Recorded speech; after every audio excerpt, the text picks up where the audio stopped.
watumishi wanadai ni 1.7 bilioni, lakini kitu ambacho kimelipwa kwa 2028 ni milioni 231.2. Ukija kwa wazabuni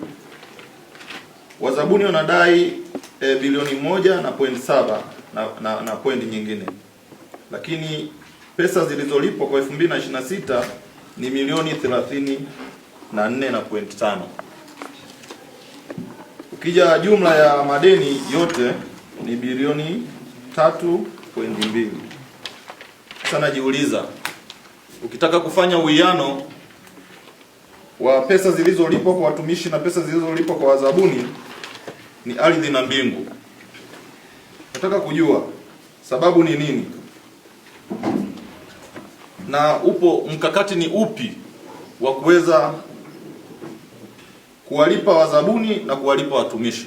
Pale ambako tutasimamia kiwango cha fedha tulipokitenga kwa ajili ya kuwalipa wazabuni na watumishi, ndio pale ambako tutakwenda kutimiza lengo la kumaliza madeni ya hao watu wanaotudai.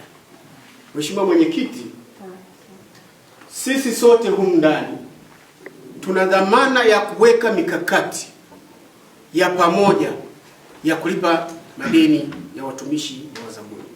Nini mkakati?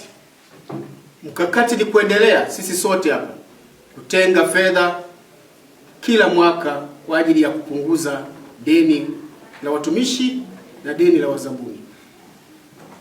Pili, utakumbuka tumeshashauriwa na serikali kwamba kutokana na agizo lile la serikali na kuhamisha watu kutoka mjini kuja huku, maana yake tuna haja na haki ya kuwasiliana na serikali kuona ni namna gani watasaidia kulipa deni hilo. Hakuna anayependa kudaiwa, kwa sababu kwanza kudaiwa ni utumwa, na hata Biblia inasema yeye akopaye ni mtumwa kwake yeye akopeshaye. Hata halmashauri hakuna anayependa madeni. Yako madeni ya kwetu na madeni ya kusababishwa. Kwa hiyo tukusanye mapato makubwa ya kutosha ili tupate kulipa madeni, na lazima tupange. Na mikakati ya kupanga, waheshimiwa, kila mmoja asimame. Swala la mapato sio la kumwachia mtu mmoja. Swala la mapato, tunapozungumzia mapato, sababu ndio yanayetuwezesha kufanya vikao hivi, swala la mapato tunatakiwa wote tusimamie.